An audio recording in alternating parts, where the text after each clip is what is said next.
Well, I'm trying to get live with you guys. So,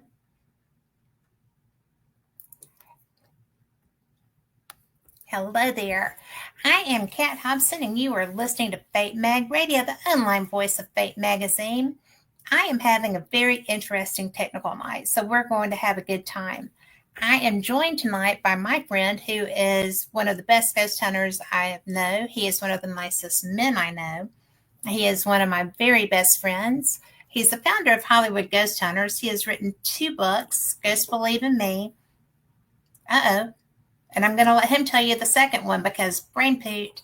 But in his first book, won Paranormal Book of the Year. He is such a great ghost hunter. He has a connection with spirit that is pretty cool, if I do say so myself. So let's welcome Rick McCullum. Hey, Rick. That looks like me. It does look like you. I was hoping there'd be some filter or something, maybe look handsomer. Oh, please. There's a little fishing going on there. So. I try everything I can. And the other book, by the way, was The Spirits Are Out There and They're Waiting for You. Thank you. So both of which are fantastic. Well, my first book had an amazing foreword. Your second one did too. But yeah, if I could be as good as what you and Jay Blumke said about me, I'd just quit. No, you wouldn't, because you'd have to keep on going. I know you. That's true. You did say one of the perfect things was after the thing that happened at Balgoni the first time. Yeah. Which was amazing. And all of our equipment went off at once. And I was being about as stupid as could be, because I've said about being really great friends with the Laird of Balgoni Castle. And he had passed away. We got back there and I said, nothing. We walked in, we sat down, and all of a sudden, boom, I said, are there any spirits that want to speak to us? And every piece of equipment went off at the same time. Kat says it looked like there were fireworks going up the REM pod. It did. Everything was going off at the same time. And I said, this is so funny. I said, this must be somebody who really knows the equipment. And they're all looking at me, just that face you just made, like, gonna catch on eventually there, big guy. I went, wait a minute, it's the Laird. And they're like, boy, it took a long enough time. So well, but then everything, when you realized it, everything went off again. Yeah. Because you were celebrating that. So that happened. And I mean, it was awesome. It really was awesome. And the very next night, we went to a graveyard in Inverness, and we'd walked, miles and miles and miles. And my knee was starting to bother me. And I was with one of the girls who was a guest of Highland Paranormal, Leanne Shan's group. And I'm looking around for a bench. I'm looking around for a chair because my leg's starting to wobble. And I'm like, ugh. And I found something that looked like a bench, right? But it was a tombstone. And I just looked down. And I said, look, I mean no disrespect, but if I don't sit down, I'm going to fall down on you, right? So I sat down, and the whole night I was there, it was like at least an hour and a half, I would say. My K2 meter did not have a single blip. Yeah. As soon as my butt touched the tomb, five lights, boom! And I was like, oh, something's going on here. I said, are you mad that I sat on your tomb? Bam, 5 lights again. And I went, yeah. And the girl's looking, because it was her first ghost hunt. She's like, what's going on? Right? And okay, something just brushed up against my leg, and there's nothing here to brush up against my leg. But anyway, then I said, look, my leg is really sore. Can you just let me sit here for 30 seconds? And it went between 2 and 3, just started, blinking. So I sat there, and about 30 seconds later, boom, 5 lights, right? And she's still kind of going, what the hell is going on? Right. They're really connecting, right? And I said, are you trying to tell me to get off? Bam, 5 lights. All these things, and you people ghost hunt out there. When you get these instant responses. You know, something's there. You know, it's Yeah. not like you wait 15 seconds and it blips a couple times. These are 5 lights instantly. And I said, all right, if you do it again right now, I'll get up. Bam, all 5 lights. And the girl goes, what are you going to do? I said, I'm going to get up. I'm going to get up right now. Yeah, so I got up and I told Kat, I was starting to, you know, thinking about the future of ghost hunting and stuff like that. I said, you know what? I may stop ghost hunting. You know, she goes, what are you talking about? I said, well, after those 2 things, what am I ever going to be able to beat? Right? And you went, you'll still keep ghost hunting. And I said, why do you say that? She goes, because now you know. That's right. Yeah. And kind of knew before that, but they really grabbed me around the neck and shook me. Right. So that was pretty cool. But some interesting things have happened in my life. That's all I can say. They have. And, you know, when I knew, as strong as that was, that I think that having such a personal experience like that, it was such a strong one that it's very hard to walk away from that. That's true. I think that once you get that, and once we know that this is a real thing and that it's a possibility and a probability in the right environment, it's hard just to step back. You know, it's such a gift when a spirit reaches out to us. Yeah. That, I mean, it's one of those most special feelings you get. yeah. Somebody on the other side wants to talk to you. Yeah. And I've had so many things happen that I think I should write a book. Why not write 2? Yeah, I'll write 2. Actually, I'm writing the 3rd one right now. Yeah. And I'm writing on a 4th one right now, too, which is The Badass Woman of the World. That's going to be a great book. A lot more research has to go into it, but it will be a good book. Well, I keep sending you information about women. So yeah. I wish you'd give me the other kind of information about women. Because I'm really lonely. You would not take it. No, I wouldn't. A pretty girl would smile at you and you would turn around and run or hobble. I'd hobble away. But not after this fall. Well, but I'll tell you, if I was 30 and Izzy was still our waitress, that I wouldn't have run away from that one. Well, if you tried to run after her, you couldn't catch her, so you'd have to have her, you know, be cooperative. I could be running after her while she walks, and I still wouldn't catch her. No. But maybe after this fall. Well, maybe find out when I get my knee done. Yeah. Got to see the doctor Thursday. Let's see what's going on or what's coming out. I know you're excited for that. A little trepidatious, I'm sure, but I know you're excited for that. Well, I've had a lot of knee operations, but this one's kind of different when they start cutting things off and putting appliances in. And I'm afraid he's going to put a toaster in there because he said it's an appliance. And you're walking along, my knee will go pop up in the air. And that'll be handy on our next trip. Yeah, I told you I like the bread. Now I can help make toast for people. Yeah. Yeah, winning friends and influencing people. Yeah, exactly. It's never been my good strength. Winning friends. No, you know what's funny? I make friends real easy. You do. I really do. You even make ghost friends. Yeah, I think Jeremy says, I heard you guys had a good time. We did, Jeremy. We did. And Jeremy, I'm glad you're here because we had a little snafu. So we were a little late getting going. Hey, Lori. And Jeremy, we had some of the most interesting experiences and went to some really cool places. We started just heading up. We were there in Edinburgh for a night and then took off for St. Andrews And St. Andrews is so gorgeous. I'm so glad I found that. I am too. I have pictures. Let's see one. Let me pull them up.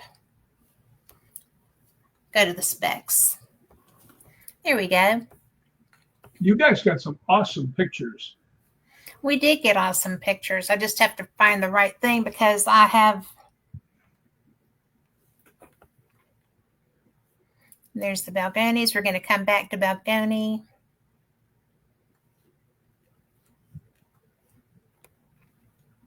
Well, one thing that I saw, I was going to show you this because you did not see this picture. Check this out. Yeah, that's the cathedral area in St. Andrews. Yep. And I've got one of yours also, but I'm having a hard time finding it. But that's one of the most awesome pictures of anything in Scotland, is that right there. Well, it's just such a beautiful, you know, I'm just so impressed that I actually got that because, you know, it doesn't always work out the way you think it's going to. But when we were in St. Andrews, you sell yourself a little short on the old photography thing because I happen to know that you've had your own showing of your photography. So she sells herself short sometimes. I'm 5'7" every day. But, well, you know what? Apparently, I ate that. You ate it? As I don't see your St. Andrews picture or my other one. But. Well, this is the primo one anyway. I mean, that's the best as you can get. Wow. It was. We have other stuff. Because we went a lot of places. And I really like that because that was when we were at Roslyn. And we all were tired. So, but that was at the end of the trip. Well, Roslyn Chapel is a very, very unique place because the chapel, ever since the Da Vinci Code, has gotten all this publicity.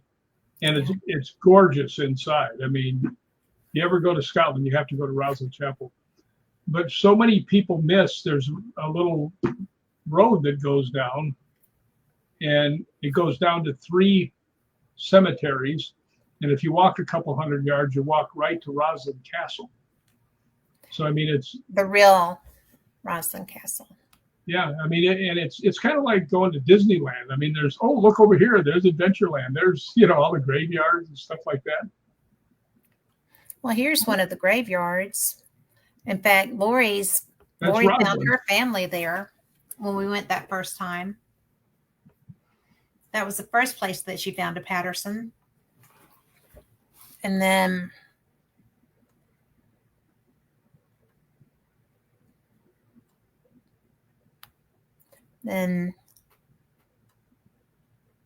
this is the keep. And right back there I love this because when we went there the first time, the castle was closed. They were redoing it. And then when we went there last year, they had this bridge closed because they were working on it. And this bridge and the stables beside it actually blow me away because it is the masonry, right? The masonry is so amazing. They do the curves. So what we saw bridges over the River Tay, that had these arches in them. They worked over water making those. And I don't know why the Masons are from there, but it was so, it blew my mind. Well, what's funny is where you can see right up there where the one part of the gate is kind of been damaged. Yeah.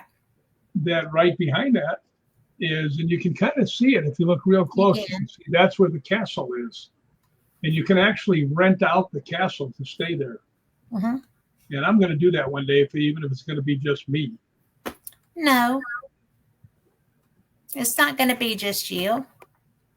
Well, if I actually get that someday, I'm going to invite I'm the trying guy. to figure this out. There we go. Yeah, try and. This is a different computer than I'm used to. There we go. There you are. Yeah, that's really something. You can see it. You can have room for 8 people in there. Yeah.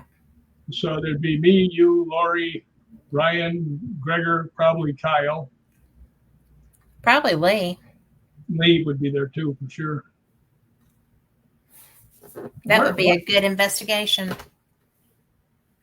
I gotta move over. I'm lost. I'm behind the picture. There we go. I kept getting lost too. I'm just kind of like weaving, bobbing back and forth. And it's one of those things that there's so much stuff, right? Yeah. And the chapel itself is magnificent. Definitely worth, if you're going to Scotland, these are places you have to go. Although the places that we went were iconic. It's just, I don't know that without Rick you could get into Balgony Castle, but I'm very glad that we've been able to, and I'm going to share that because this is your favorite place, and it's pretty much mine too, because I think that your relationship with the Laird was such a gift because you didn't anticipate that when you went. No. And it's so weird. It was instant. Yeah. But this is actually your first picture that you sent me. This is with Lee Dunn walking towards you, and he's a brilliant psychic. Oh, he's amazing. And this picture here doesn't do the castle justice because that's the back wall. Yeah. That you're looking at. And if you see the 3 windows up above, there's nothing in there because you can't get up there.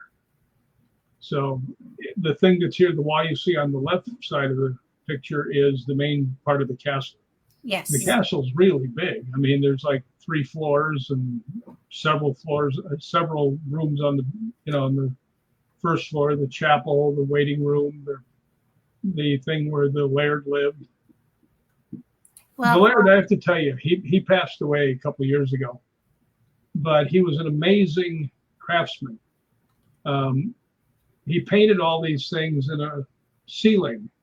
I think you have that picture. I do have that. Let me pull that up. And this is really amazing. Yeah, he hand painted all of those. Those are the 31 former lairds of the castle. And that's the ceiling inside of his private quarters.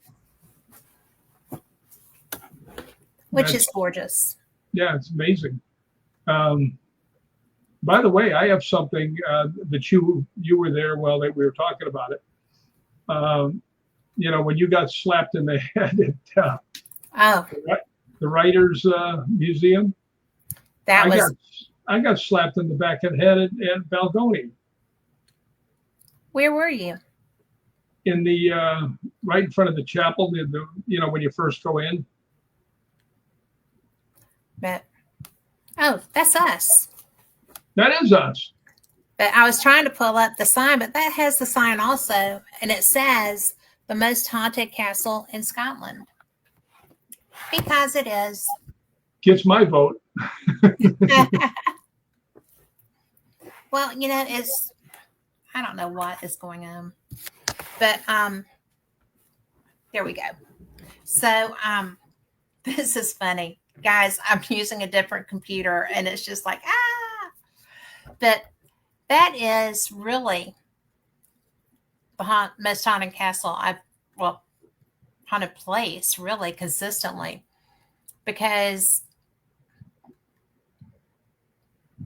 I don't know if that's true or not, but it's one of the most consistently haunted places I've been to.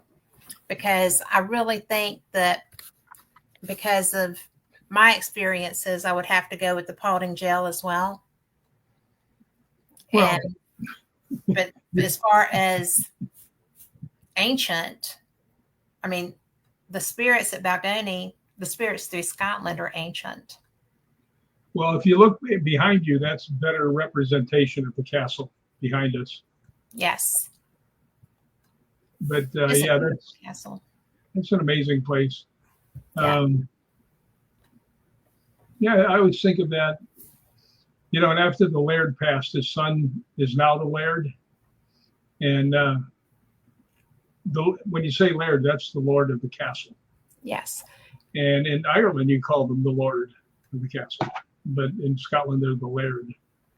So now Stuart Morris is the head honcho. Well, you know, something that we never talk about, but that is true, is that the Laird is the leader of whatever village they're at. Yeah. Whatever area they're in. And I think that makes it pretty cool too. You know, I think that one of the pictures that I have here too is the hearth in the great room, the main room. And the very first time I went to Balgony, this struck me because it's what's supposed to be in the entryway of a Scottish castle. And nobody but me seemed to be getting, you know, real fired up about that and stuff. I just thought it was too cool. Well, I've got a great picture of me and the Laird and Alfie right in front of that place. And by the way, when they had that overnight ghost hunt, yeah, I didn't have a tent or a sleeping bag or anything else. And I actually slept on 2 chairs right there in front of it. That's when I slept in the castle. And I'm going to say hey to Tom McNicholas and to Raymond in chat. It's good to see y'all. But, you know, I really think that your relationship with the Laird was immediate. Yeah, I've never had that happen before. Oh, I can tell them the second part, you know, that I never really told anybody. Actually, I'm lying because I did tell one person, and I'm not telling you who it was, but it might have been her. That way, that person over there. Yeah.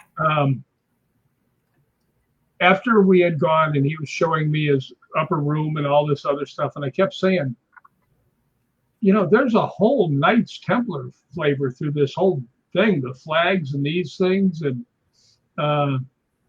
he goes, yeah, there really is. I said, you know, I've always been fascinated by the Knights Templar. I really have. And when I was leaving, he goes, Rick, come over here. And I walked in. I said, well, yeah, what's up? And he goes, can you keep a secret? Yeah. And he goes, there are, and I may be wrong on the number because my memory fails me after kind of getting stuck in the hospital. This actually, what, last year, this year? But anyway, I can't remember. But he took me aside and he goes, you like the Knights Templar? I said, I do. And he goes, did you know that there are 277 living Knights Templars in the United States? I said, no, I didn't know that. I said, how do you know that? Right? And he just smiled. He goes, because I'm in charge of them. Now, I didn't tell anybody except for that person on the other side right there. I had to tell somebody, right? Because I knew she'd keep it quiet. But when I went back the next time, and this is just before he passed away, as I was leaving, he goes, Rick, come back here. And I said, yeah. And he goes, did you keep my secret? And I said, yeah. And it wasn't very freaking easy. I wanted to tell everybody. And the only reason I say anything is because this was in his obituary. And it said pretty much that he was in charge of all of them wherever they were. So it was like, I was like talking to the Grand Master of the Knights Templar. And he was my buddy. That was so cool, you know? So sometimes you get something, something really good that you never expected. Yeah. I mean, and it's just like, he was such, I mean, y'all were like runaway horse thieves from the first time y'all met. That's true. That's absolutely true. That's the best way of describing it too. Pretty much it.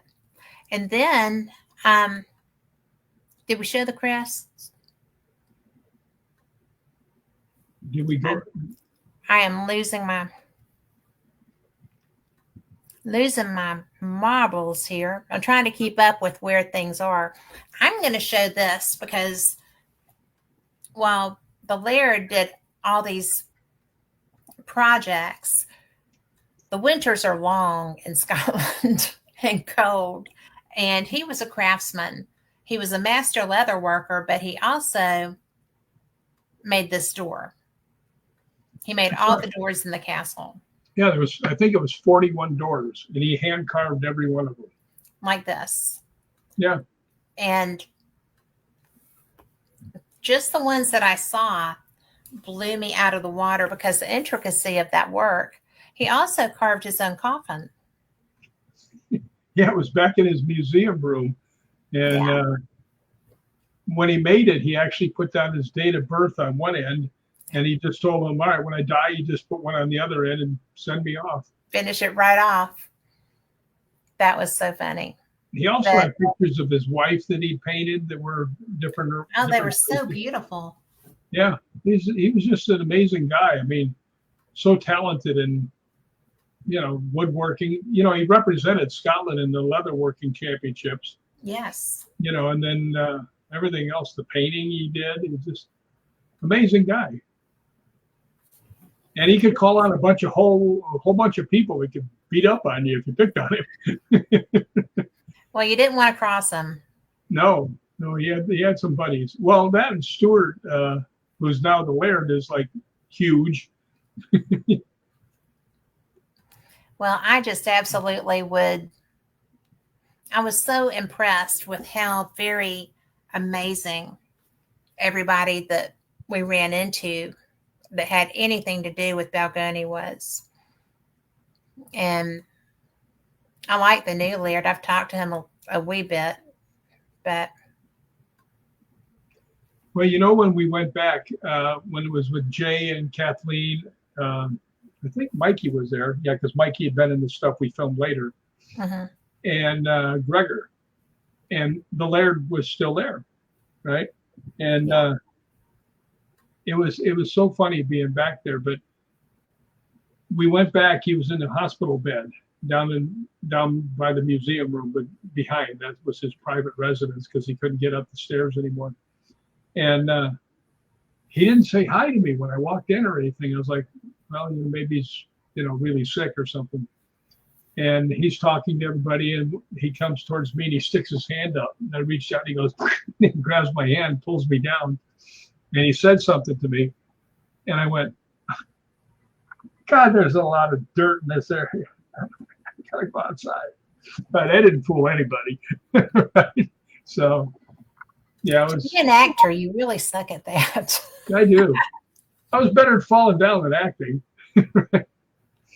But yeah, I was like, because I knew the other people left and me and Gregor were still there. And as we walked out, it was like 2 a.m. and I looked at him and said, never going to see him again, am I? And he goes, no, because he was really sick. But at least I finally got a last chance to see him. So I don't think I'll ever have another friend like that.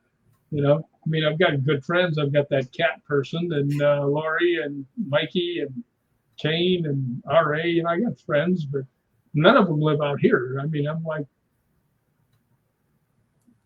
out my own little world, I actually get that because I'm kind of stuck here. Lori's kind of stuck where she is. And that's the way it happens for rich girls. She's going to beat you. One of the things that we did when we were at Balgony this year was fun. And we got to investigate, and we did it with Scottish Paranormal. And y'all are going to have to get over me with my glasses. I'm sorry, but they're driving me crazy. I'm trying to find the Laird's quarters. And, this is where those crests live. You can see some of them in the top of this picture. And we were actually investigating there. And that's Ryan O'Neill and Lori, me, Gregor's there. And I think you were who was on this side.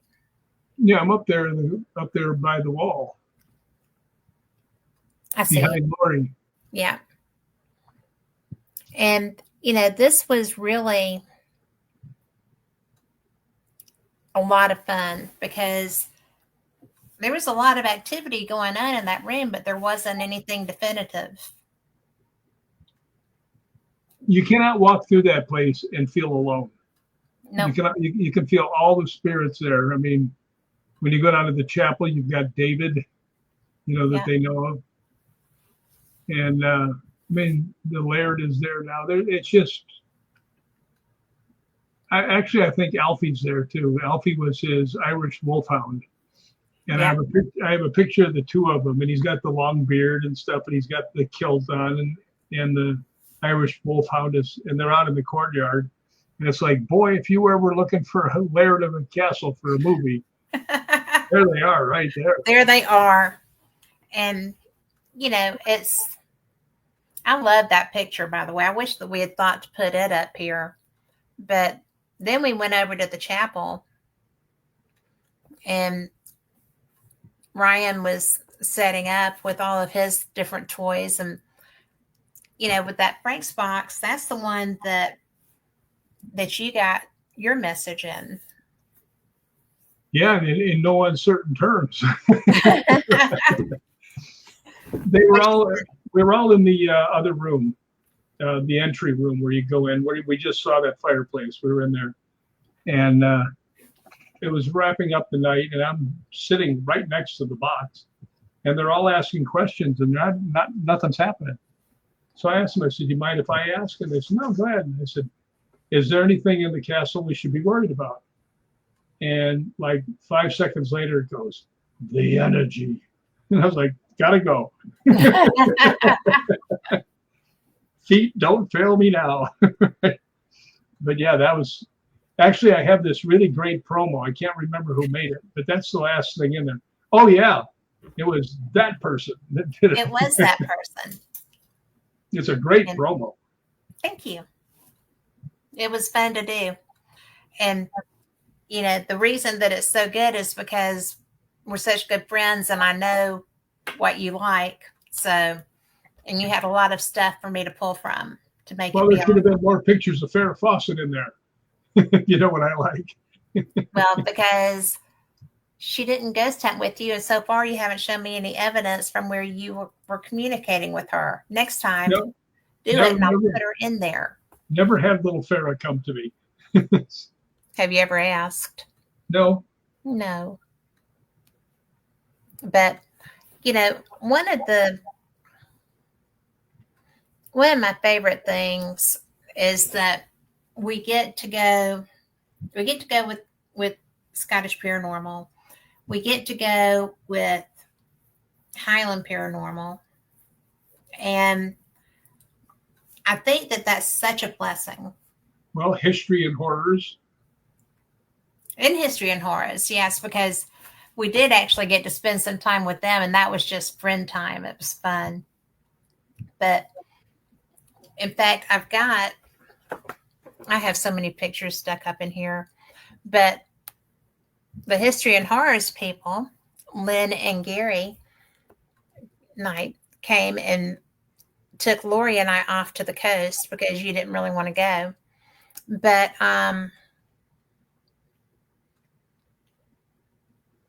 there's so many, like these houses were from the 1600s. And I just thought that was their coastline. And this little village is called Creole. And when we went into it, there was not anything that did not speak to me here. It was just constant. And, that's Edinburgh. Wrong one. But this place, do you see what's flying there? Looks like the British flag. It's the Union Jack. Yes. Yeah. It was the first place because I had not noticed the one in Edinburgh, but it was the first place that I saw a Union Jack flying. And I found it so odd that it was in this village, because this village is like the land before time or something. It was so crazy. And I asked Gary about it, and he said that they don't have a problem with the Brits there, but that the Union Jack should never be flying. Yeah, the cell tire should be up there. Yes, it should. But then this is where we had our snack, and that's the little village of Creel. And this is another one of the villages, Rick, that I had read about. So if I couldn't get to Croy, I got to Creel. It was awesome. So, it's just one of those cool things. Well, do you remember the lunch we had at the pool room? Yes. It was just like that out, where you can look in the ocean and the whole deal. Well, let's go there, because one of the things that we were so fortunate, we really were so fortunate, because I have to find it. Well, for one thing, on our way, these are our friends from Highland Paranormal, and they were such great people. This was just gorgeous. And as we're sitting there and we're just enjoying it, where is that? It's at the pool room. Well, I know where that is, but I'm trying to find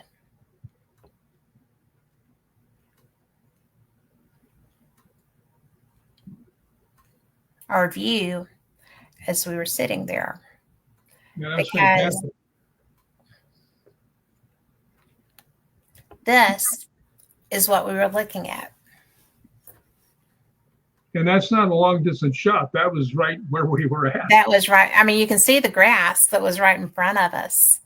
So, it really was an interesting thing. And when we got there, all these rooms were just so interesting and so different. And this was one of the rooms. And I found that to be fascinating. I love the furniture. The craftsmanship of that furniture is amazing. And I was getting EMF in here. I didn't get anything other than EMF in there. But I did. Did you know that? I did. I was standing exactly up against, almost standing in the little opening there. Yeah. And you guys were downstairs getting all that great stuff, and I didn't want to bother you. Besides that, it was packed. I couldn't get in. And I was standing there looking out, and the water was this way towards us in this picture. And all of a sudden, I saw off to the right on this picture something about half size black go right past me. Is that where that was? Yeah, it was right there. Oh, wow. And then Liam told me that they have people see the black shadow right there. So, and they hadn't told me anything, and I saw it without anything to lead me that direction. But that's so interesting. Yeah. So that was pretty cool in there. But all the rooms in the place were like this. I mean, it was amazing. And Winston Churchill stayed there for 2 days. I did not know that. Yeah, he stayed there for 2 days. Something that I got a picture of while we were there, because they were looking for craft, right? Because this is where a lot of the ships put out from to go into going into the Battle of Britain, going over. That's where they put out from. There's a naval base there. And so they had to be on the lookout. The people were looking for warships, because when the British ships would go out, the U-boats, the German U-boats, would be out there waiting to sink them. So it was a very hazardous place to put out because it was like shooting fish in a barrel. But these signs were up so that they could identify craft that came up. And yeah, there were a lot of cool rooms in this place. There's one, the room that you were talking about that was so busy was here. And this is Barry and Helen over there on the right. And then Lori filming. And I was trying my hand dowsing, and it was really very effective. I was really impressed. And those were not my original dowsing rods. Those were some that Liam gave me because I lost one of the nuts on mine at the very first place we stopped. I've got a picture of that too. But there was some activity happening. In fact, I was getting hugged by those as well. And let's see.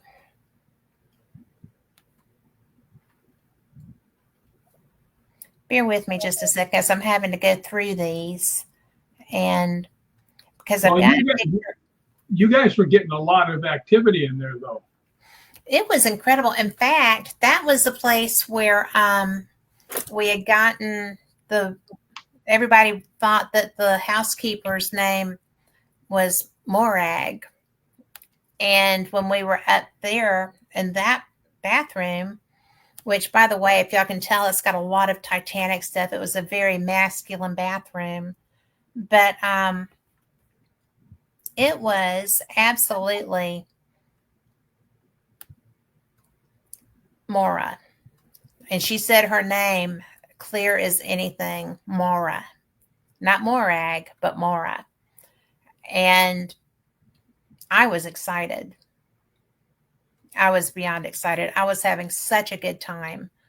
And there we go. This was in a children's bedroom where Barry was dowsing, and Lori was over there too. And it was very active. And Lori is in chat, so she can tell me what she got. And Lori, by the way, said, "Oh, hush up." I'm not sure at what point that was, but I'm sure it was, necessary. But are you talking about in the bathroom when it was just us to start with, Lori? If you are, just pop it in there. But and then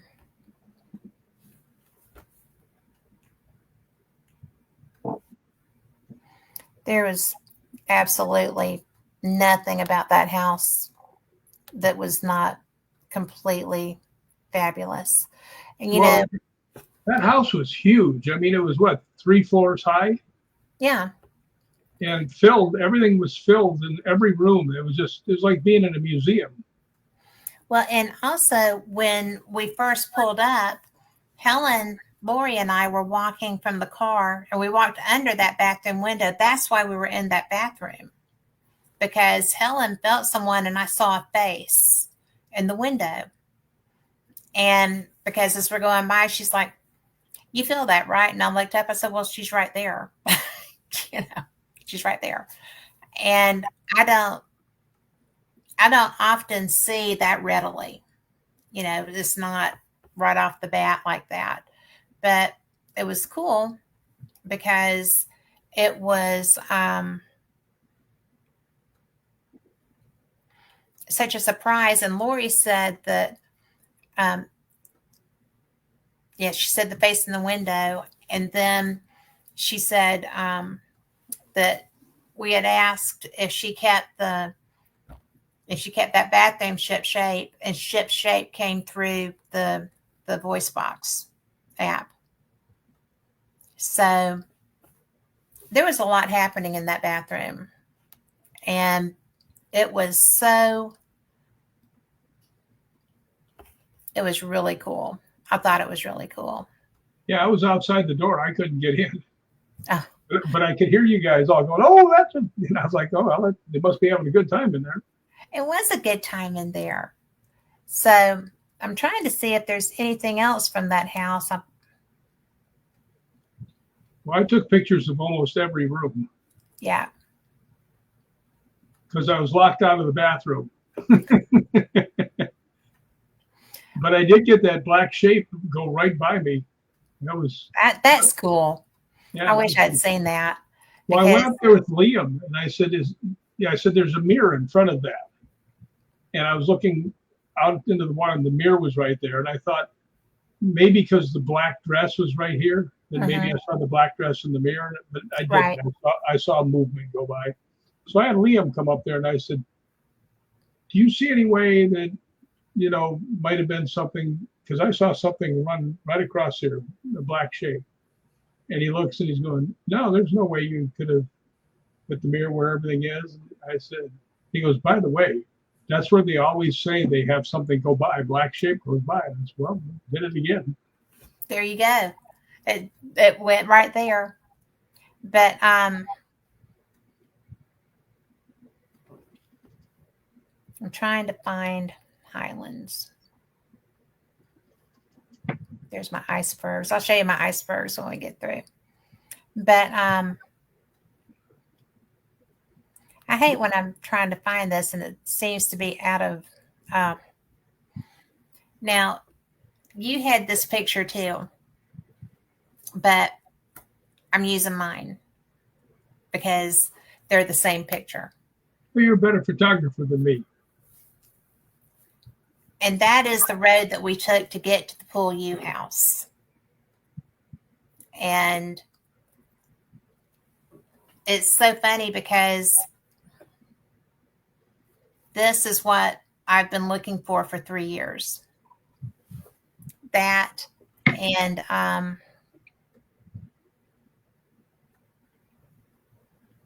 where is that?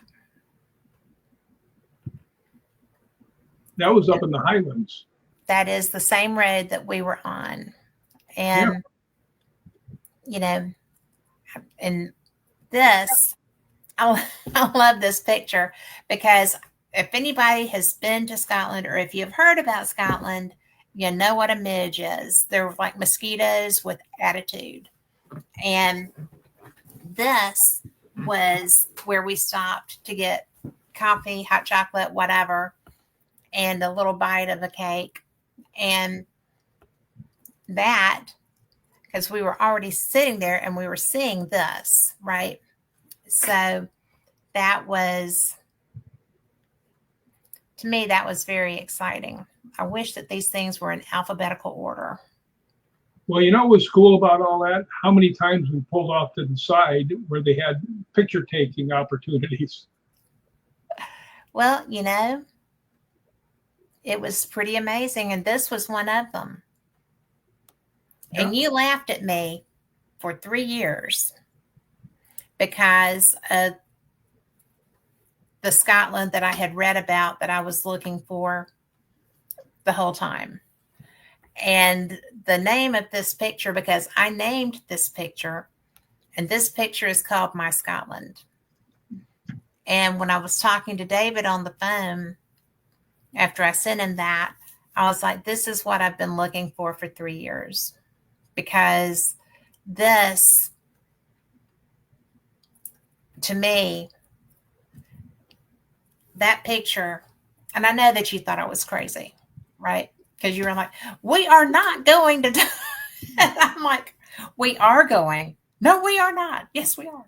So that's what I was looking for. I knew about Edinburgh. I knew about Creole. And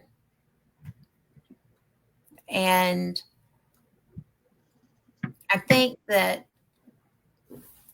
beauty, because I knew that there was that side of Scotland. And everything else that I had seen that we had shared, Edinburgh was exactly the way that it had been written about. St. Andrews was exactly the way it was supposed to be. Roslyn was exactly the way it was supposed to be. And I knew if we could get to the Highlands that I would find what I was looking for. And Well, on that picture, by the way, Lori just put this in there. In the back of that picture, you can see the Isle of Skye. Yes. Yes. It's right across right there. Well, you can't see me pointing with my fingers, but it's to the left, directly across. You know what this reminds me of? It reminds me of the movie The Quiet Man. Exactly. Which was not named after me. Not even close. No. But I like you because you talk. So it makes you such a good friend and guest. I never have to wonder about, what are you thinking? Because you're going to tell somebody. Well, that's because I'm annoying. No, you're not annoying. So, but, something else. Where did it go? I just had it. This was a kind of thing that we would just be driving down the road through this area. And there's a ruin up there just sitting up on that hill. Road going up to it. You could go investigate if you wanted to, because Scotland is right to roam. Of course, if a building falls on you, that's your fault, right? But rather bad luck for you, a wee bit. But I just thought that was so cool. You know what you won't find in Scotland? What? Skyscrapers. There isn't a skyscraper in the entire island. Nope. They're banned. Did you know they were actually banned? Yeah. Because I didn't until this year. I just know I hadn't seen any. But when I started researching it, I found out that they don't allow them. And if a building starts having problems, they repair what's there. They don't allow it to be pulled down. Yeah, it's they have pride in the old days, I mean, that's why I don't like Glasgow. Yeah. You go through there and they've got all the modern buildings and humbug. And very small hotel rooms. But if you look up in Glasgow, the architecture, the pretty architecture is on the roofs. Because everybody kept telling me, look up, just look up. And I was like, okay. And then when I did, it's like, well, dang. There is, because it was like weird sculpture kind of things. And it was kind of neat. A little bit. So, but that was fun last year when we went to that Scottish Paranormal and UFO conference. Yeah. I was really glad to get to go to that. Well, Linda was there being a guest speaker, so. She was brilliant. And now Linda, for our listeners, Linda is the Scottish National Trust representative for the village of Culross. And that village is off the chain. It is beautiful and very haunted all the way through. It's also really big in Outlander. Yes. Which I've never seen, but I watched the first episode and I had nightmares.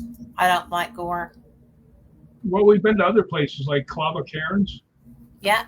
With all the big stone, all the rocks piled for where they buried people. Yeah, with all the energy circles.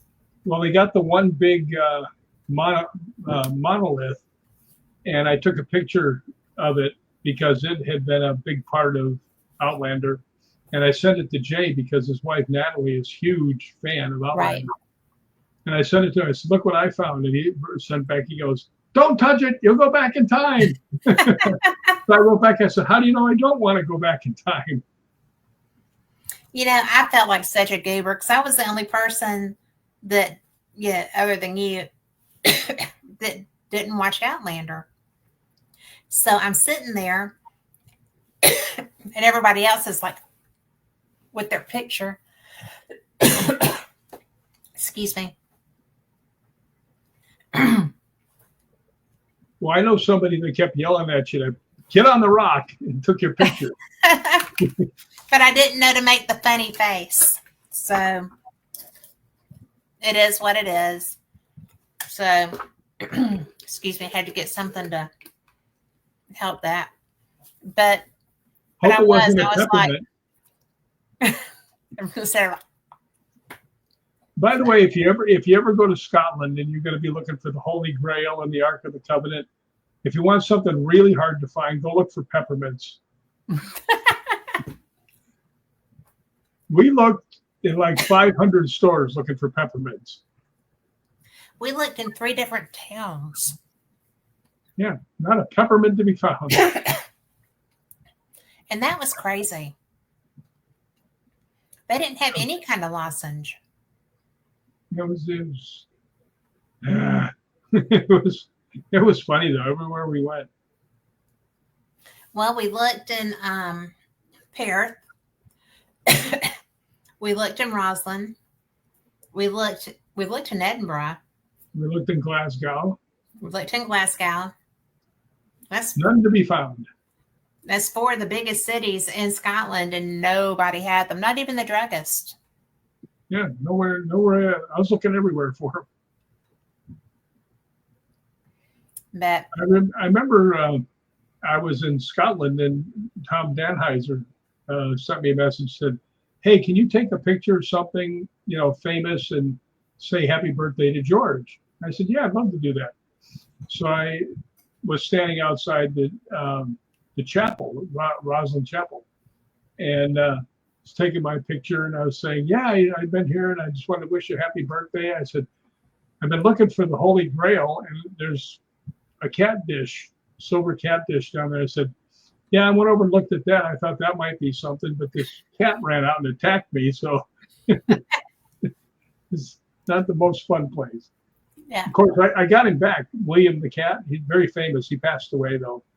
But one night we went to go down into by the castle, like midnight, and we're all walking along, and William came with us, and he was up on the remember where the rocks are on the walk? Up on that. He's walking up and down there, and all of a sudden I hear, "Meow!" And he came down, and I stepped on his paw, right? Oh no! And I couldn't see him in the dark, right? No. And he turned around and he looked up at me, and I looked down. And I said, "I didn't mean it. I'm sorry." And he goes, "Oh, all right." Did he say it just like that? Yeah, pretty much. I think there was a meow involved, but yeah, he was cool. He's like, "All right, yeah, I forgive you. You get to live." Yeah, you use me for a scratching post. Well, I've got a lot of Roslyn pictures too. If you're up for some. Yeah, I am. I am. But let's see.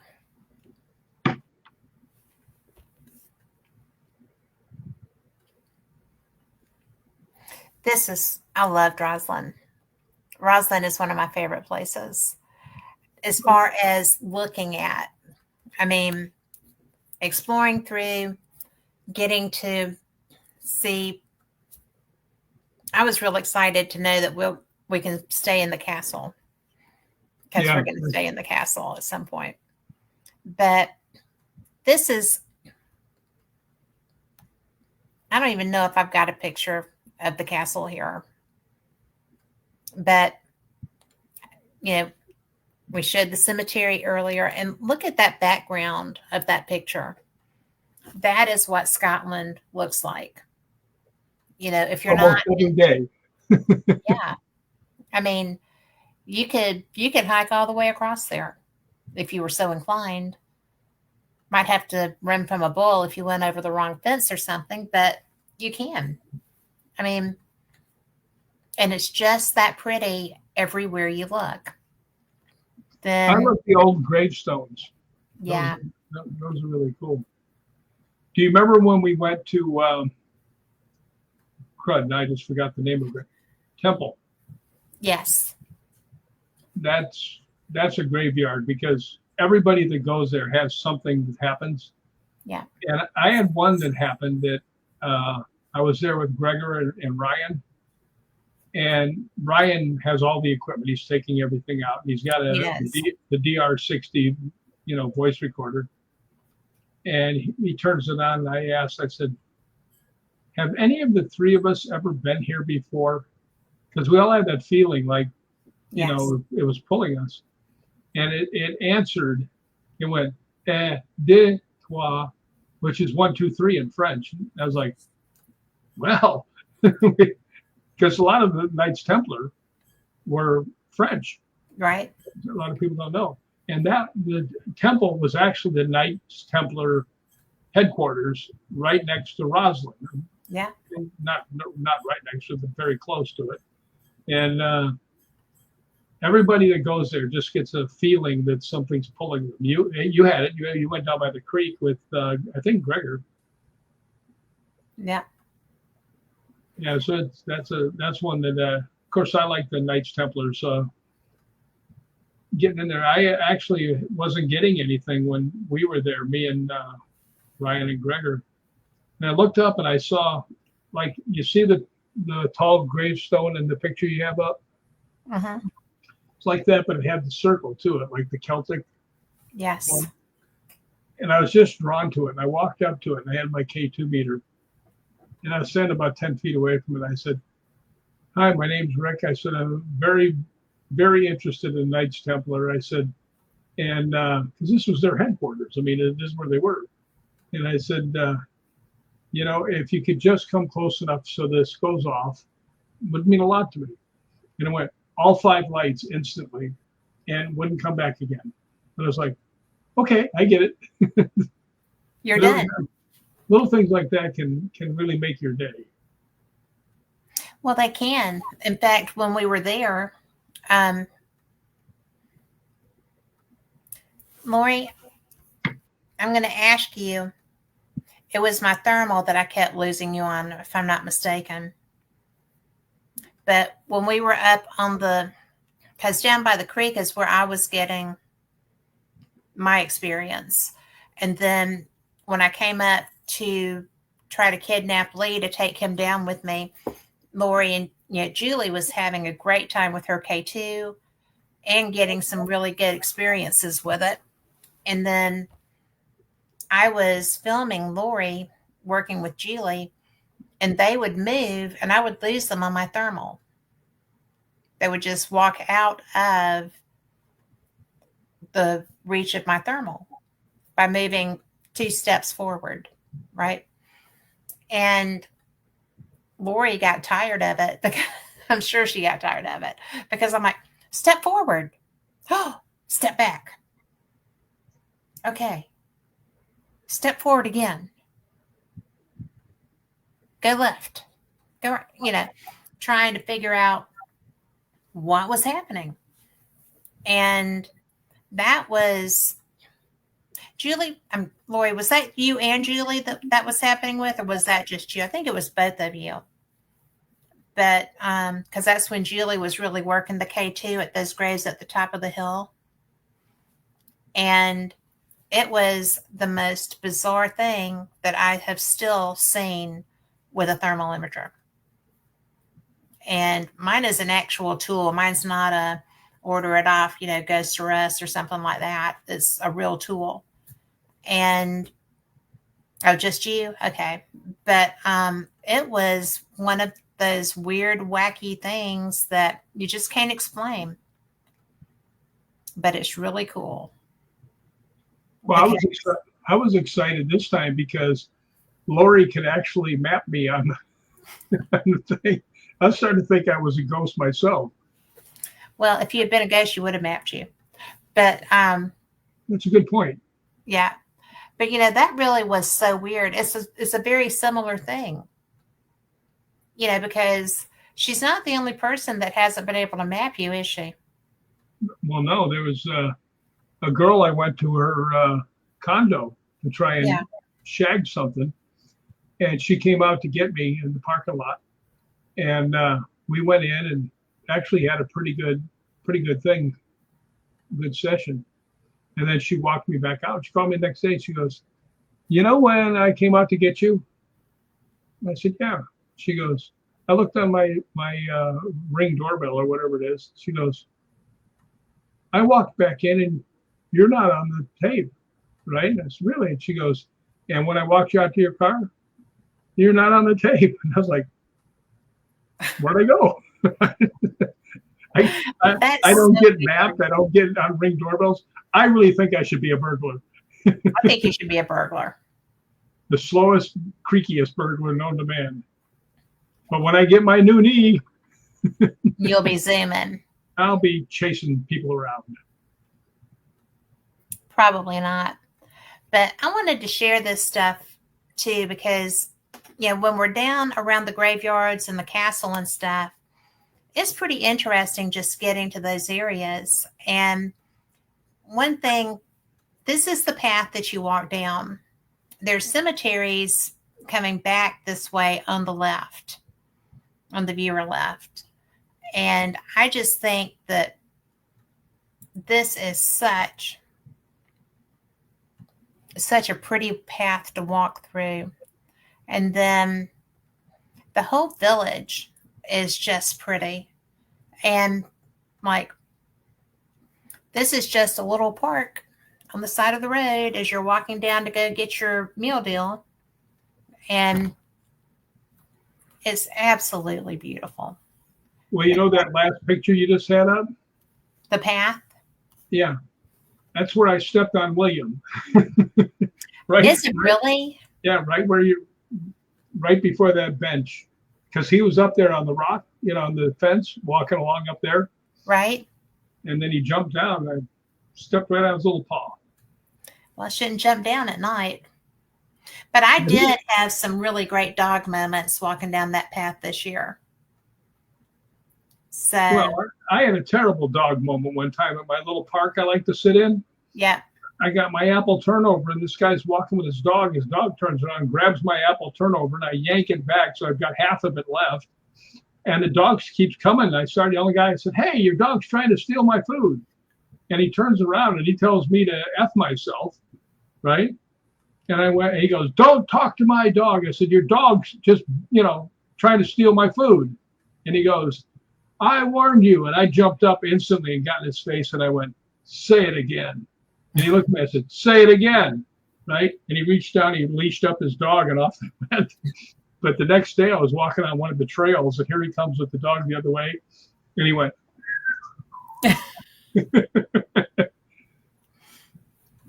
He probably thought you were just some old grumpy man. Well, he was right. Well, that is true. He was absolutely right. But, I mean, I got to throw a ball.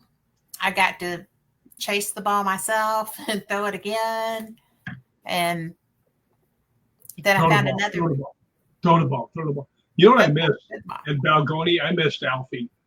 I know. Because a lot of people don't know I'm allergic to almost every dog in the universe except for my part-time dog that used to live downstairs, and Alfie.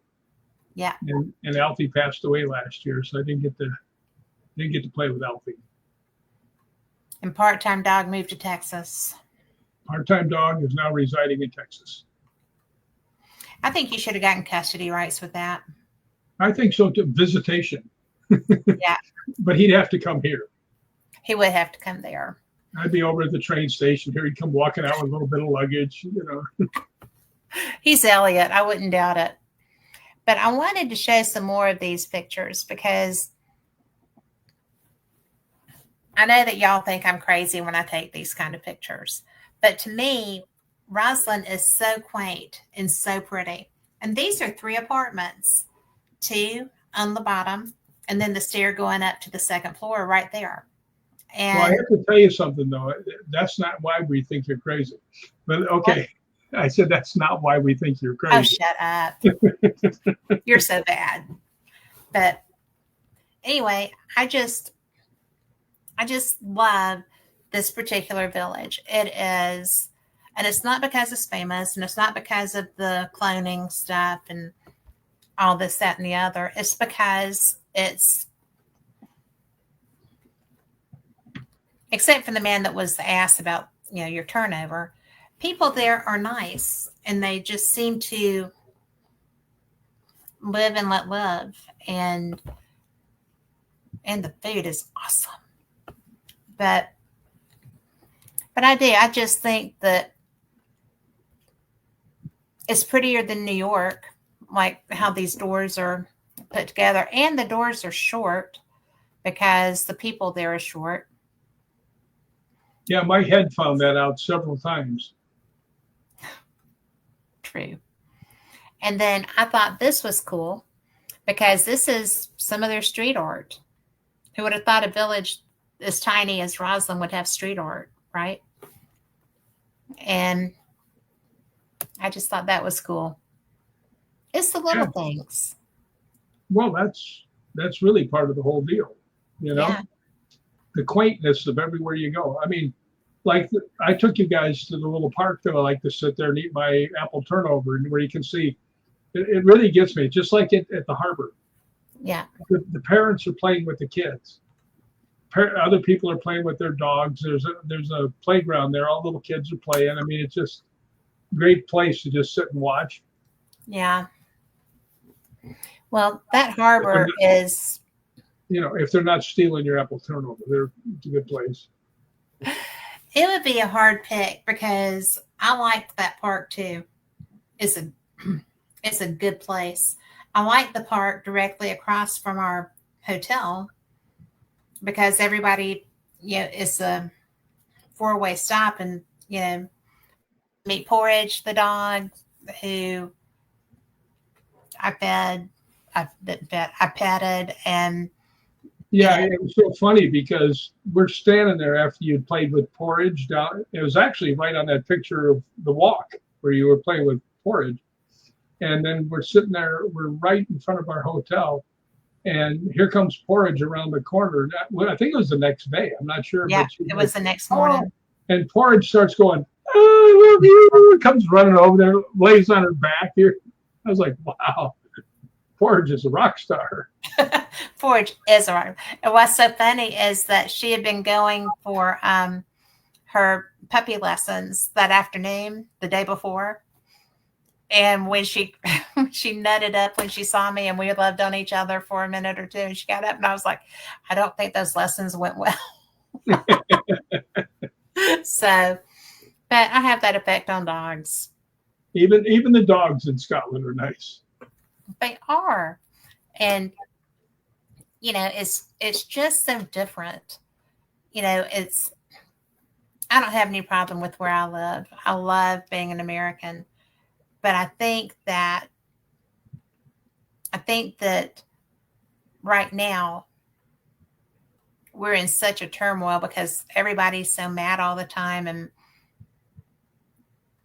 in the past week we've had 2 such tragic losses, and I just think that that little girl that was killed on the train, that really.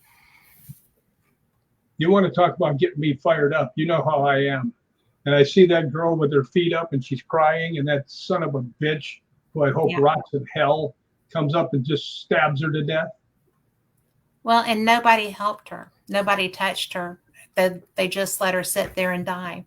Yeah, And I went on a rant on Paranormal Experience this week about that. So, when you see her, she's sitting on the thing with her feet up, and she's crying before anything even happened. No, she was doing, before anything happened, she was just scrolling Instagram. And then he stood up behind her and came down. And when you saw her with her knees up, she was bleeding out. That's when she was bleeding out. He had already stabbed her, and nobody went to her. Everybody left the train, and nobody helped her. Well, I'll tell you one thing. There would have been at least one more dead person on that thing, because I would have jumped his ass. And he might have stabbed me or whatever he was going to do. But if I got a chokehold on him, he wasn't going to get out of it. Well, and and it was simply because she was white. Yeah, no, he said that when he got off. He He goes, did say that. I yeah, I got that killed the white white girl. girl. Yeah. And, I just can't imagine. I've ridden the subways of New York. That was before they were as scary as they are now. They are scary now. I would not ride them now. And, it's just, I wouldn't. I would do what it took to be able to afford my cab. And David wouldn't let me take you on the subway. I would not, I wouldn't let you take me on a subway. I would not. And because it's so much different now. My daughter lived in New York. I love New York. And, the first time I went, my friend Damon made sure that I knew how to use the subway system. Because when Allie was at work, I went to the Museum of Natural History. I went everywhere because he made sure I knew how to use the trains. And there is no way in hell I would get on a subway in New York right now. Because the leadership of New York has surrendered the city, basically. So, that's been that way for a long time. The only thing that really kept them in line for a long time was the Guardian Angels. Yeah. Because they were always on the trains. Well, Allie lived there probably 7 years ago. And, she lived in Brooklyn, which was a tough ride.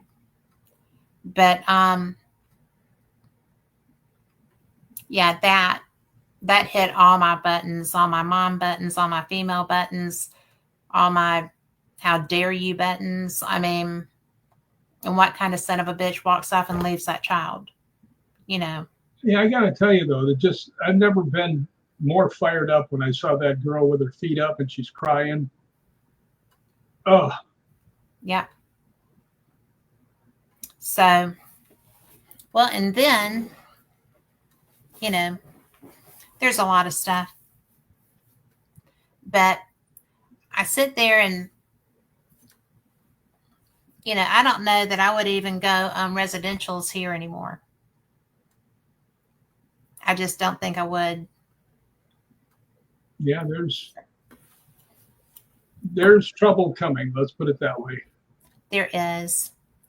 But, to stave all of that off, I brought home hotel chocolates.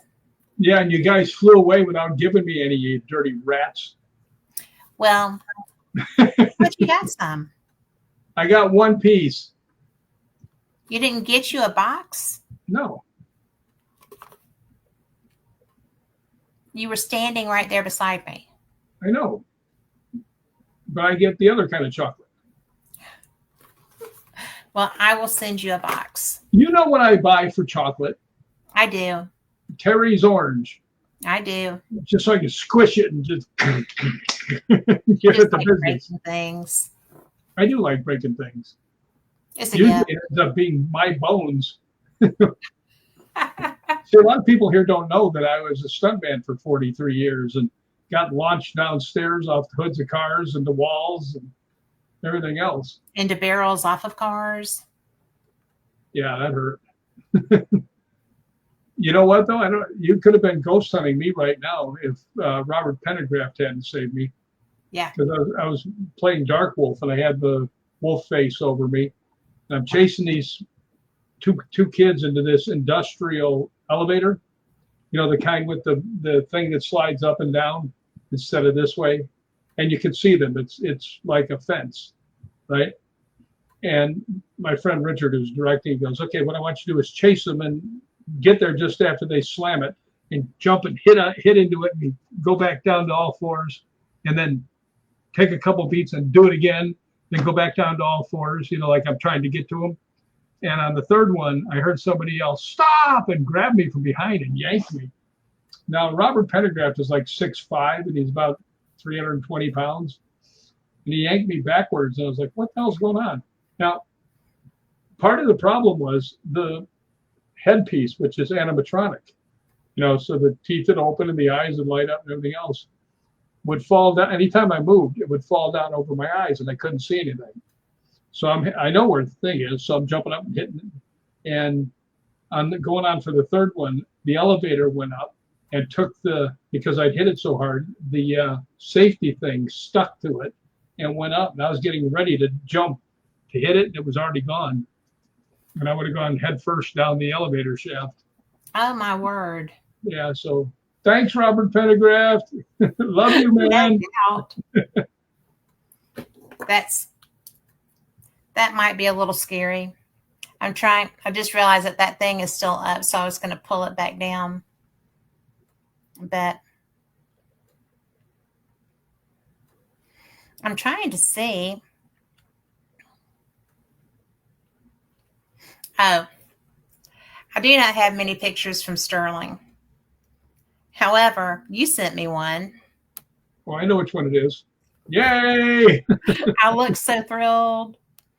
That was you're not supposed to look. That's the way you're supposed to look when you're getting booked. It was such a wet and cold night. Oh my goodness. It was a dark and dreary night. Suddenly, a shot rang out. Yes, it did. By the way, that was voted the worst opening sentence to any book in history. Did you know that? It was a dark and stormy night. I did not know that. Suddenly, a shot rang out. Did we look at Roslyn Keep? We did. Yes. But like I said, if you look really close by where the broken piece is, which was hit by a cannon, actually. If you look behind it, there's the castle right behind it. You can see it in there. Well, I cannot find this other picture from there. Well, I'll tell you what, though, that is, William Wallace is huge in Scotland, obviously. You think? And right across from where they're at and down a little bit is a cave that's in the face of a cliff where he used to hide. Really? Yeah, and you can't get in there unless you get special permission. But I got in there. Well, that's just showing off, Rick. Brian Harley took me, and it was so funny as we're walking across this field. There's houses, around, and me and him and can't remember the girl's name right off the top of my head. Carol Ann Hossborough. Yes, I can remember. We're all walking through there, and he's being very furtive as we go. Right? And I said, "Are you sure you have, permission for us to go there?" But it was a big cave. But what was so cool, it was in the face of the cliff. And we've been standing on the top. And he says, "Do you see it?" And I'm looking all around. And he says, "I don't see it." He goes, "Come on." So we walk around, and there's a thing about 18 inches wide on the face of the cliff.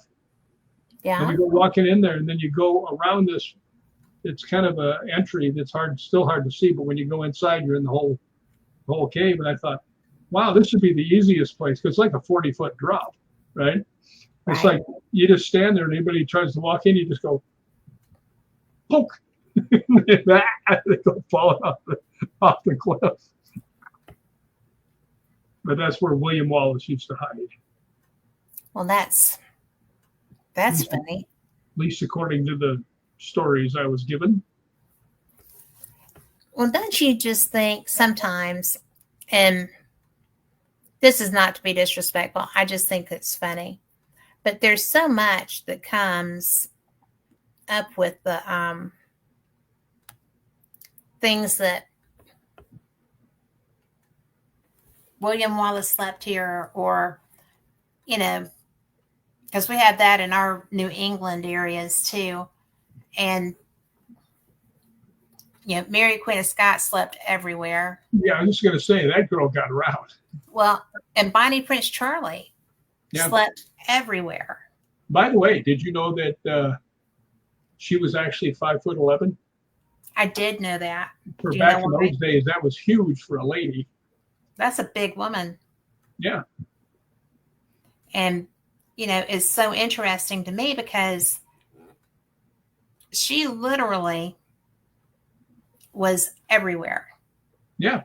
And in St. Andrews was her home, one of her homes. And I didn't know that until last year. Yeah, that's one of the nice things about Scotland is you learn something new all the time. All the time. Well, it's like when we went to Castle Mingus. What? Yeah. That and there was a death mask, literally a death mask of Bonnie Prince Charlie. Yeah. The reason I yelled when she said Mengus is because it's spelled Menzies. And I don't care how much pride the Scots have. It's not Mengus, it's Menzies. Well, and I have argued that as much as I'm going to with our friends. Arr. Arr. I'm still in. Arr. But they're so funny because they're like, no, this is how you say that. I'm like, no, that's not how you say that. That's not anything at all like that. So they're so funny. But there is a story. There's a thing in their alphabet. It's like a Z, but it's got a tail to it. And that's how it was, for Menzies, that was in there. But that letter is pronounced like a G. Like a D? Like a G. So it'd be Menzies. All right, tell them a story. I'm going to give something to drink before I die. You go get something to drink. I'll tell them a story. I can come up with stories. I can also lose myself in the camera thing. Yay! Yay! But anyway, one of the favorite things is that Lynn and Gary came and met us. And I know I showed you the pictures from Creel, but it was so fun because these were the people who last year they had started their history and horror tours. And we were in so many places that I never knew where I was waking up. In fact, when we went to this one village, I still don't know the name of it, we stayed at the Bankfoot Inn. I took a picture out the window of the sign because I wanted to be able to remember the name of the inns I stayed in, even if I couldn't remember the names of the cities. So, yeah, and that was a brilliant haunted place. Mikey got up and actually did an investigation. And I got up and ate breakfast, or he stayed up and did it. And then he was still asleep when I got up. But we were kind of going in shifts at that point. It was so funny because I got pulled to the gardens and there were sheds back there. They used to be horse sheds and now they were like lawn equipment and motorcycles and stuff. But it was so haunted. Mikey got all kinds of stuff downstairs in what's the dining area now. But it doesn't matter where you go in Scotland. You're going to find spirit and spirit's going to find you.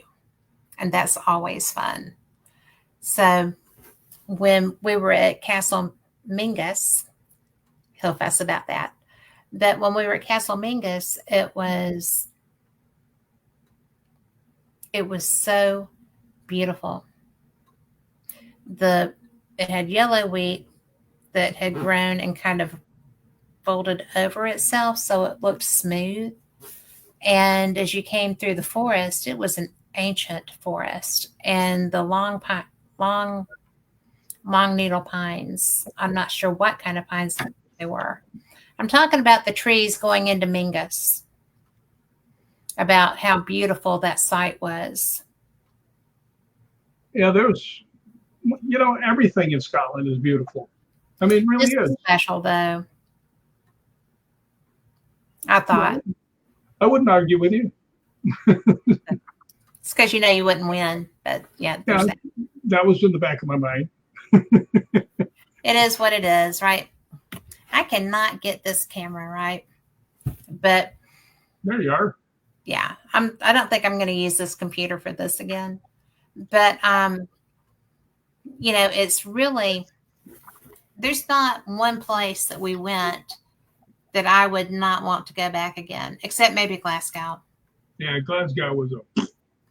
But we didn't know anything about it. And since the things that I've learned since, I mean, the University of Glasgow is where they did a lot of the exteriors for Harry Potter. And it's a naval town. It's a water town.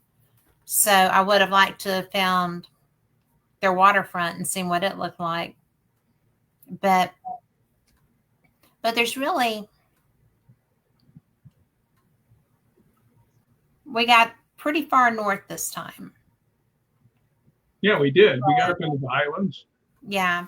And when we were coming back, Barry took us, well, we were following y'all, but it was so nice because that was that North Coast 500, I think it's called. And it was a whole different ride from how we got up there. And we got to see actual bald mountains. One of them looked like a dome. And so officially I've seen a tour now. Doesn't get you out of going to the borders though. But, there's so much that Scotland has to offer, and it's so historic. It's pretty much haunted from one end to the next. Well, yeah. Whenever I'm on one of the shows and somebody asks me, so what's haunted in Scotland? I go, Scotland? Yes. He said, what do you mean? I said, whole place is haunted.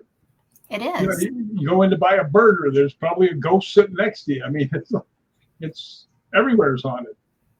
Well, even the places that reasonably I probably won't ever get to go to, like Orkney and the places way far north, there's prehistoric ruins up there. And I talked to Gregor about it. Greg Stewart does tours, and he is working on doing a northern tour somewhere. But when I was talking to him about the things that they're finding up there around Orkney, he was like, "Oh, lass, that's a ride. That's a journey." And I was like, "But you're saying it's doable, though." know? And he's like, "You didn't say no." He didn't say no. But, because they're Scottish Paranormal as a group are very adventurous people. They've got their vans that they take out to do their investigations now, and they'll go anywhere. They took their vans on the ferry to Ireland when they went. We flew into Ireland when we went. Yeah. But since they got the vans, 2 years ago when they were doing some pretty extensive stuff over there, they took the van. What's funny about flying into Ireland? What? We're on one of them puddle jumpers. Yeah.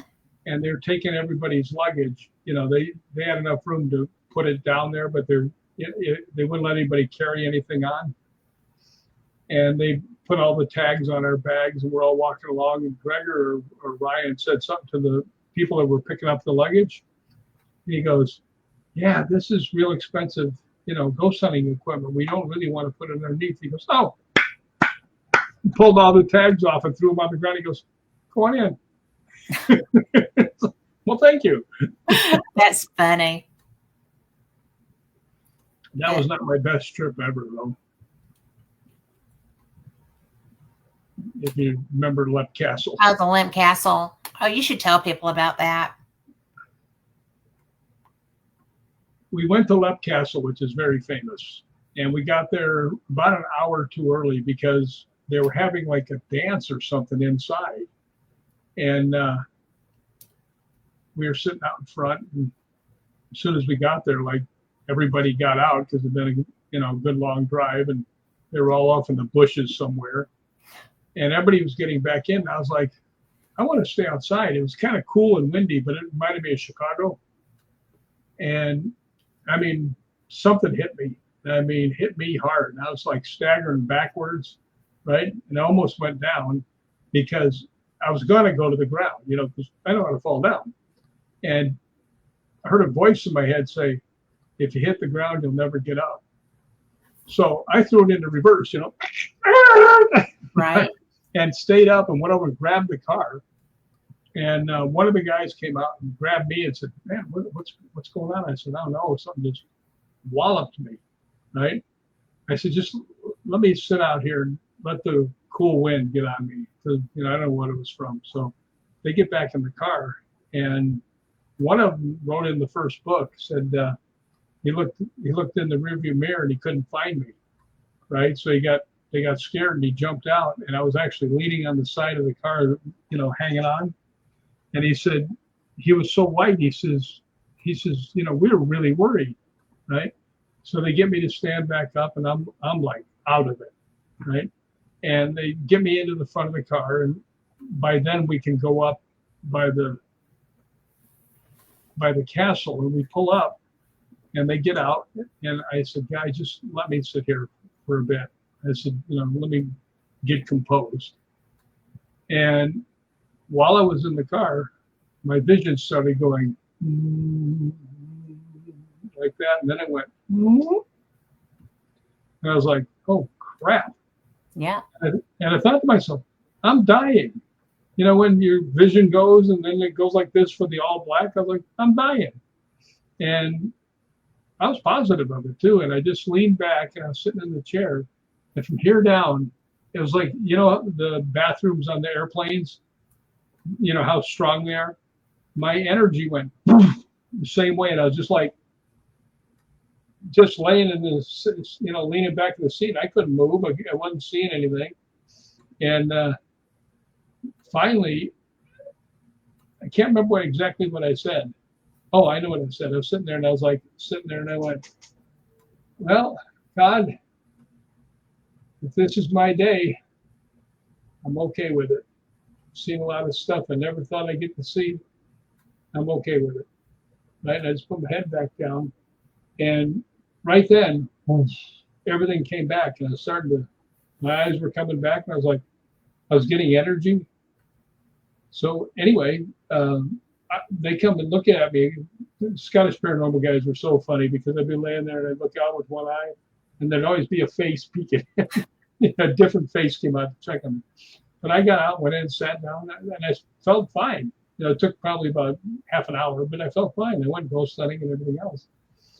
But I got a call or a message from one of the guys, and I felt like I'd been shot. Yeah. Right. And I was like, he says, we had stopped at a different castle, and two of the guys had gotten headache behind their eye, which is what happened to me. I mean, I was like, oh, God, this hurts. But he says, yeah, he says, I got interesting news for you. So what he goes, you know, the place where where we stopped? Two guys had a duel and one guy got shot through the eye and died. Right. So obviously that spirit picked me. Right. After trying two others. And then, boy, but I was positive this was it. You know, when your vision goes, you know, when you get to this one, yeah, you're like, well, this isn't good. But then I just, you know, I got to see a lot of things. Like I said, I got to do a lot of things other people don't get to do. I've seen a lot of places I never thought I would. And if today's my day, I'm okay with it. And I think God said, get back in there. Well, I still think that whatever was being shared with you, that the spirit didn't realize it was so intense. Well, that's what I think too, because as soon as I said, you know, today's my day, I'm okay with it. I think no, it's like, I just wanted you to know what happened to me. No, and just left. And then all of a sudden I was like, I'm not going to die. Yay. Yeah, that was at Lep Castle. That was interesting. Well, that is. And, I've had a couple of experience. Well, I've had a couple of experiences where something was sharing their experience with me like that. You mean I do Culloden? not, I do not like it. No, I It said, you mean like Culloden? like Culloden. That was the freakiest and biggest owie that, it kicked my butt or kicked I my was standing stomach. next to you when that happened, and you went, oh, right? Yeah, You kind of leaned over, and I was like, what? What's going on? I just Where's got the bad guys? Bring them on. Right? And well, you said, that's what was so bad was because there wasn't a bad guy to find. You well, it know, was a couple hundred years earlier. well, and Liam had told me, but it wasn't. I don't think where he was talking about is where I was. That people had a reaction in a certain area of that path, and he didn't tell me what it was or who it was or what kind of thing it was, and so I wasn't thinking of that, but and I don't even know if I was in the area that he was talking about because I don't ask Yeah, when. but you know what? Think about it. How many people got killed all over that battlefield? Battlefield. It wasn't. It was a shooting gallery, is what it was. It was, but only from one side, one direction. Yeah, So, I would have had to say, I'll be in the next battle. Thank you very much. I'll be going home now. yeah. But then you would have shamed your clan or whatever, and then there'd be Yeah, other repercussions. I'd be the only one left. I might be the king of Scotland. Yeah, that's true too. Did I tell you that I'm related to 3 kings of Scotland? Yeah. Yep. Lori's related to 2, at Ha least ha 2. ha ha ha. But it is something that I was really surprised because when we went back to that cemetery where you had the ghosts get mad because you sat on them, that's where last year I found and it's the only time I saw this name, but it was my grandmother's maiden name. And so I came home and I didn't really think that much about it because there's not a lot of people I can ask things. But I started doing the ancestry stuff. And it's just like, okay, so I'm going to go back and I'm going to look at this stone because there were other names on it. And as I went down through there, the Monroe clan was also on there, but or the name was, and the Monroes were not. They fought with the British, so there's that. But it was just so interesting because I had no idea that I had these different connections, and they were all on this one headstone. So as I started going back through my stuff, it's just like, well, there's this and there's that and there's this and there's that. So it's fun about stuff. And I don't have anybody still around to ask about that stuff. So I'm having to do it, paper trails. Well, they did our family tree, and sorry I ever looked at it, other than the Scottish people, because the ones that were in America were Benedict Arnold, Yeah. Aaron Burr, and who's Yeah. the other? Oh, John Wilkes Booth. Yeah. I got some great relatives. It's like, God, everyone that's a skunk is my relative. I'm not happy about that. I always want, you always expect to go back and find Pulitzer Prize winners and Nobel Prize. And by the way, for people out there, I bet you most of you know this. Do you know what the Nobel, the guy that made the Peace Prize, do you know where he got all his money? Where? He invented dynamite. Really? Yeah, the guy that invented dynamite gets the Look at a Peace Peace Prize. Prize. Alfred Nobel. That's Well, a pretty good one. that is a pretty good one. And, it's really interesting because maybe that was his penance for the dynamite. Well, it's just like the Winchester Mystery House we went to. Yes. The lady, it was what, 4'9", I think she was. They said, Yeah. was told by a mystic or a seer or whatever you would say that is, that the demons and stuff would get her if she ever stopped building on her house. So that's why the Winchester Mystery House is so big. Mm-hmm. And they said it was the people who got killed by the Winchester rifles. Yes. So, the spirits of the people killed by the rifles. Yeah, so that was interesting. That'd be a lot of people. Yeah.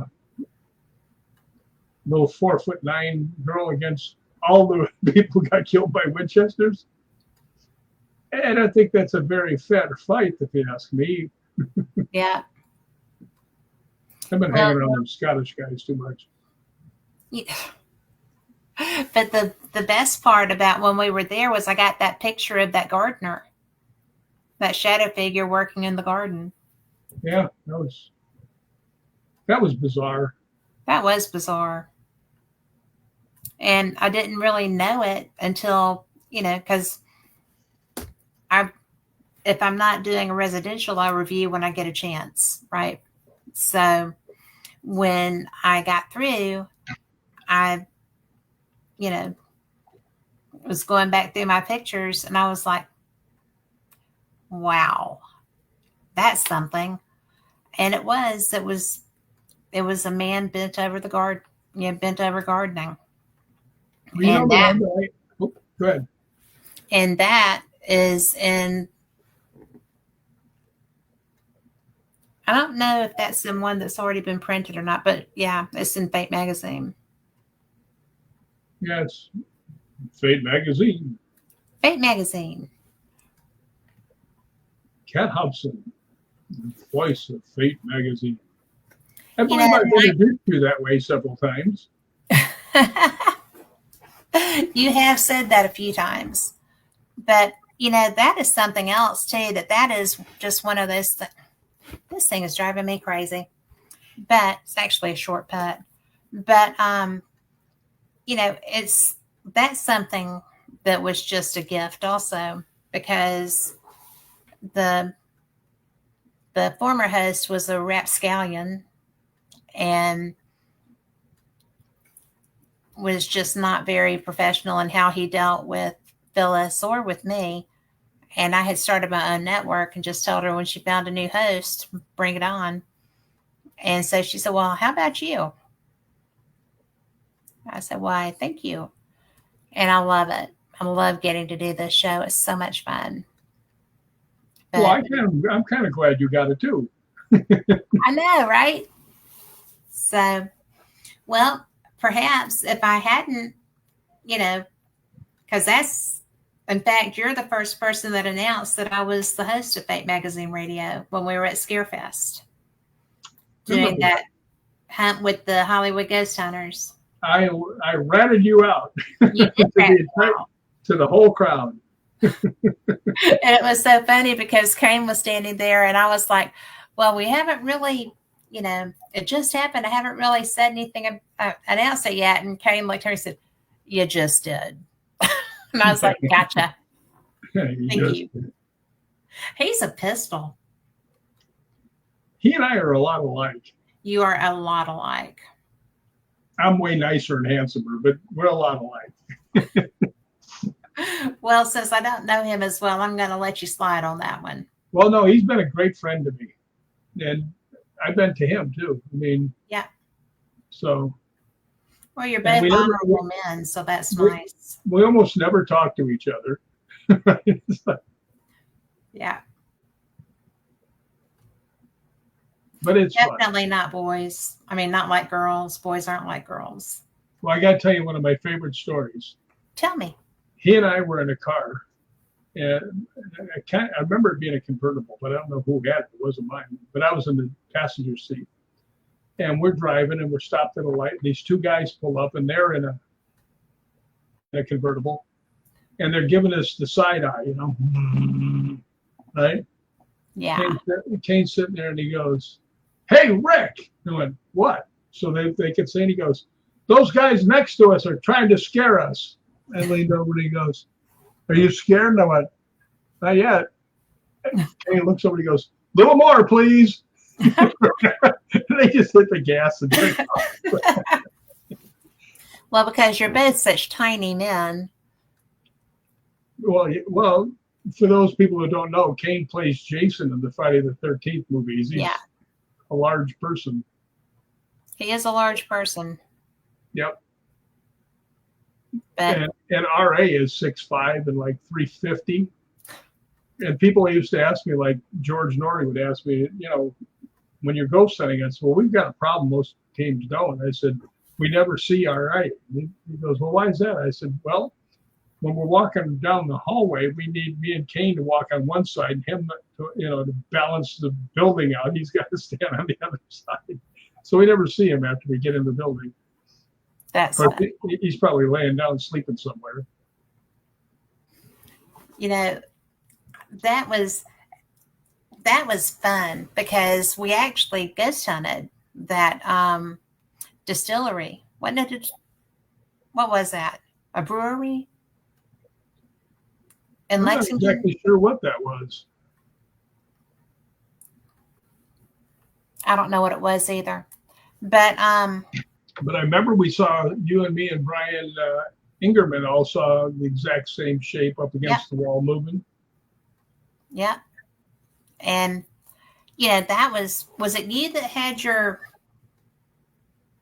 little camera that went on your phone, your thermal? Yeah, my FLIR. Because it walked along that wall. Yeah. And then it wasn't there. That was so cool. Yeah, that was a good day. That was a good day. Although, do you remember how my day started with that? Yeah. I pushed the girl in the wheelchair all the way over to the venue because they didn't have any room on the thing there. But, Darla. Yeah. And somebody else came with me. Yeah. So we all walked her over there. Actually, when we were in, where was that? Where we were both sick and had bum legs. We were. South Pittsburgh? No.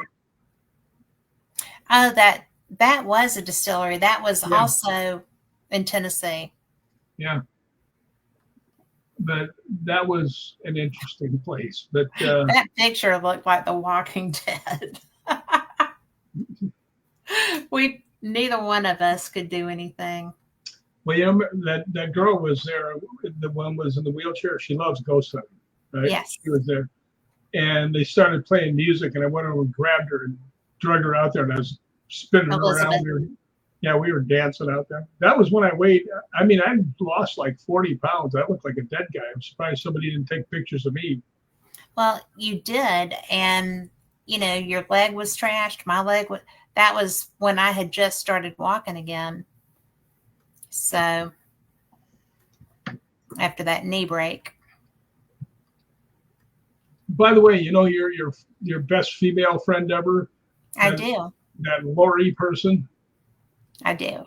She yelled at me because I gave her advice in her head when she went through the step. Yep. And she called me up and says, "I'm so mad at you." I said, "What did I do?" She goes, "I was walking down the stairs and the stair broke and my leg went in it. And all of a sudden I heard you yelling, 'Sit down, sit down.'" I said, "What'd you do?" She goes, "I sat down." I said, "And you're mad at me? Why?"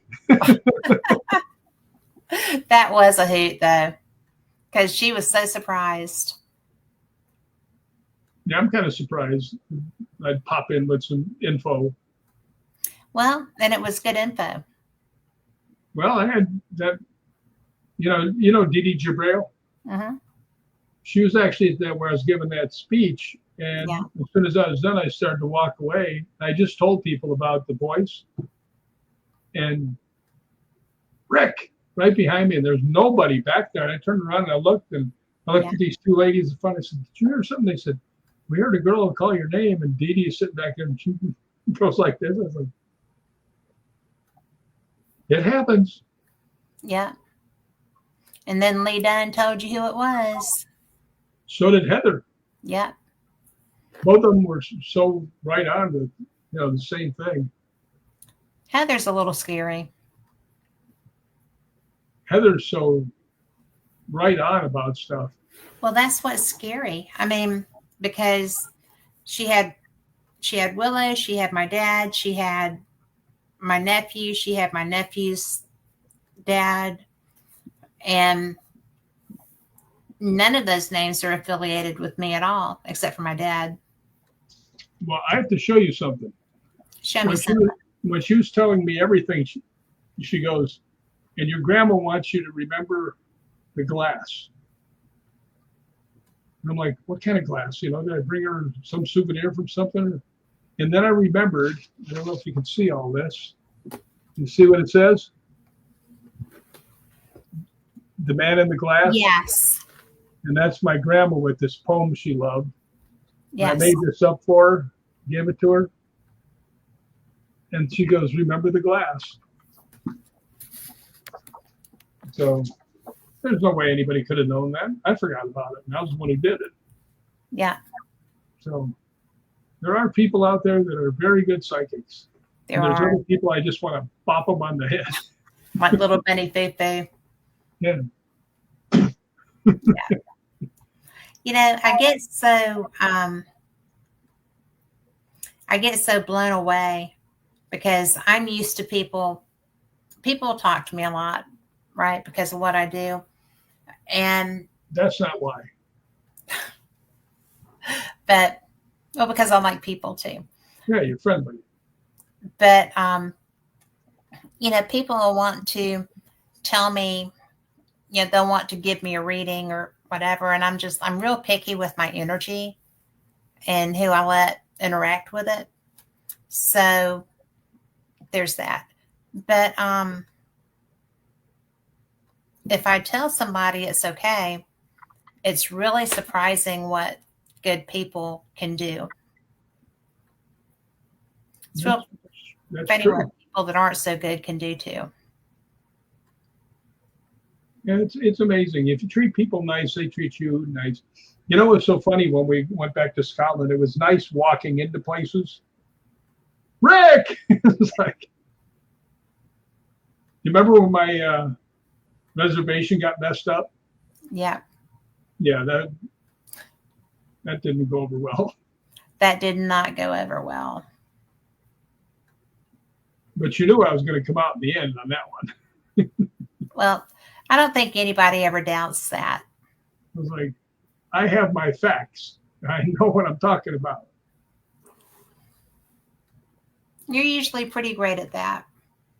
But we are just about out of time, and I wanted to put up, I don't know where these things come from. The 2020 Paranormal Awards Book of the Year. What a handsome guy in that thing. And a great picture. Kyle did a good job with that picture. Kyle did it. Well, Kyle's an excellent photographer. You and him are like, you're like this. Yeah. But he's a great photographer. That's at Hellfire Club. Yeah. In Ireland. And you have family ties to that. That's true. That's why they invited me in the first place. Yeah. John and we're Wilkes. almost out of time, so I have to show this one. Maybe. Oh, it popped up for a second. Let's try it again. There we go. The spirits are out there. And they're waiting for you. Not making people paranoid or anything. Now, if you see this picture, this was an accident. Yeah. One of the girls that was ghost hunting with me took it and said, "Look at this. This is a neat picture." I said, "Yeah, it's going to be the cover of my next book." She goes, "Oh, you're so funny." I said, "I'm serious." It was perfect. But this was what, 11:30 at night, something like that? Easy. Yeah. Look how light it is. Summer in Scotland. Yeah. But, well, I'm dressed the same way as that picture. you are. You're always dressed the same way as that picture. I want you guys to know that her and Lori threatened to burn one of my sweaters. Yes. You look like a homeless man. I am a homeless man. Leave me No, you're alone. not. No, I'm actually sitting in my bedroom, so I must not be homeless. Must not be homeless. But we are out of time. I'm so glad. Boo! I know, right? I boo in your general direction. Well, I am crushed and dismayed by your booing in my general direction. Yay. Yeah. But for everybody listening, go buy Rick's books. Find him on Facebook. He will friend you and tell you all kinds of stuff. And if you have questions about ghost hunting, he's a really good source. And the profits from the books go to St. Jude Hospital. yes, they do. Which is one of my favorite things about him. He also walked through a monsoon for St. Jude's Hospital. So in November. Now, who put me up to that? Actually, I volunteered. I don't know what I was thinking. I must have had a head injury just before that. You must have. I had volunteered to do, because I like doing fundraisers that are physical things like that. And I couldn't walk. I hurt myself. So Yeah, he finished it out. It's supposed to be 100 miles in 1 month. Yes, in So February. if you take February, the shortest month of the year. Yep, But we made it. you did it though. And No. but you left the last wee bit for me, Well, I wanted you to hit the finish line. and it was so nice. I just be the grunt to get you there, and you.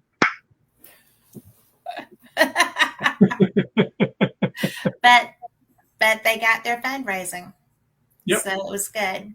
Well, you knew once I saw that it was St. Jude's, I was going to offer. Yeah, but it's always St. Jude's. I do that with them all the time. So Yep. Well, thanks for having me on. thanks for being had. And for everybody listening, thank y'all so much. We will be back.